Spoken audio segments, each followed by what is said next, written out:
Welcome friends, Pooja's ರೆಸಿಪಿಗೆ ಸ್ವಾಗತ.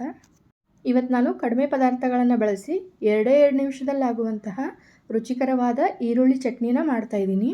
ದಿನ ಪಲ್ಯ ಸಾಂಬಾರು ಮಾಡ್ತಿಂದು ಬೇಜಾರಾಗಿದೆ ಅಂದಾಗ ಈ ಈರುಳ್ಳಿ ಚಟ್ನಿನ ಒಮ್ಮೆ ಮಾಡ್ತೀನಿ ನೋಡಿ. ನೀವು ಈ ಚಟ್ನಿನ ರೊಟ್ಟಿ, ಅನ್ನ, ಮುದ್ದೆ, ದೋಸೆ ಯಾವುದ್ರ ಜೊತೆ ಬೇಕಾದರೂ ತಿನ್ಬೋದು. ತುಂಬಾ ರುಚಿಯಾಗಿರುತ್ತೆ. ನೀವು ಈ ಈರುಳ್ಳಿ ಚಟ್ನಿನ ಒಂದು ಸತಿ ಮಾಡ್ತಿಂದರೆ ಮತ್ತೆ ಮತ್ತೆ ಮಾಡ್ತಿಂತೀರಾ, ಅಷ್ಟು ಚೆನ್ನಾಗಿರುತ್ತೆ. ಬನ್ನಿ ಫ್ರೆಂಡ್ಸ್, ಇವತ್ತು ಈ ಈರುಳ್ಳಿ ಚಟ್ನಿನ ನಾನು ಯಾವ ಥರ ಮಾಡ್ತೀನಿ, ಯಾವ್ಯಾವ ಪದಾರ್ಥಗಳನ್ನು ಬಳಸಿದ್ದೀನಿ ಅಂತ ನೋಡೋಣ. 4 ಈರುಳ್ಳಿನ ಸಣ್ಣಗೆ ಕಟ್ ಮಾಡಿ ಇಟ್ಕೊಂಡಿದ್ದೀನಿ.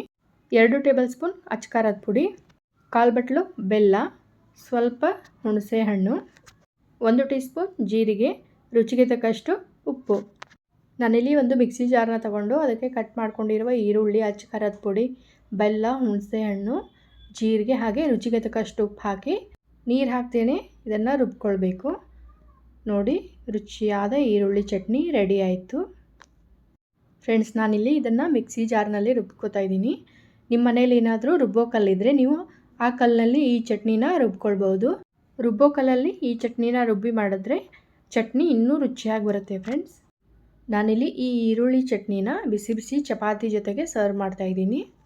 ಬಿಸಿ ಬಿಸಿ ರೊಟ್ಟಿ, ಚಪಾತಿ, ಅನ್ನದ ಮೇಲೆ ಈ ಚಟ್ನಿನ ಹಾಕ್ಕೊಂಡು ಮೇಲೆ ಸ್ವಲ್ಪ ತುಪ್ಪನ ಹಾಕ್ಕೊಂಡು ತಿಂದರೆ ತುಂಬ ರುಚಿಯಾಗಿರುತ್ತೆ. 1 ಚಪಾತಿ ತಿನ್ನೋರು 4 ಚಪಾತಿ ತಿಂತಾರೆ. ಈರುಳ್ಳಿ ಚಟ್ನಿ ತುಂಬ ರುಚಿಯಾಗಿರೋದಷ್ಟೇ ಅಲ್ಲದೆ ಈ ಚಟ್ನಿನ ತಿನ್ನೋದ್ರಿಂದ ನಾವು ತಿಂದಿರೋ ಆಹಾರ ತುಂಬ ಚೆನ್ನಾಗಿ ಜೀರ್ಣ ಆಗುತ್ತೆ. ಈ ಈರುಳ್ಳಿ ಚಟ್ನಿನ ನೀವು 1 ವಾರದವರೆಗೆ ಇಟ್ಕೊಂಡು ತಿನ್ಬೋದು. ನೀವು ಈ ಚಟ್ನಿನ ಒಂದು ಸತಿ ಮಾಡ್ತೀನಿ ನೋಡಿ, ಹೇಗೆ ಬಂದಿತ್ತು ಅಂತ ನನಗೆ ಕಮೆಂಟ್ ಬಾಕ್ಸಲ್ಲಿ ತಿಳಿಸಿ. 2 ನಿಮಿಷದಲ್ಲಿ ಇವತ್ತು ನಾನು ಮಾಡಿರುವ ರುಚಿಯಾದ ಈರುಳ್ಳಿ ಚಟ್ನಿ ರೆಸಿಪಿ ನಿಮಗೆ ಇಷ್ಟ ಆಗಿದ್ದರೆ ನನ್ನ ವಿಡಿಯೋಗೊಂದು ಲೈಕ್ ಕೊಡಿ, ಶೇರ್ ಮಾಡಿ, ನನ್ನ ಚಾನಲ್ನ ಸಬ್ಸ್ಕ್ರೈಬ್ ಮಾಡಿಕೊಂಡು ವಿಡಿಯೋನ ನೋಡಿ. Thank you.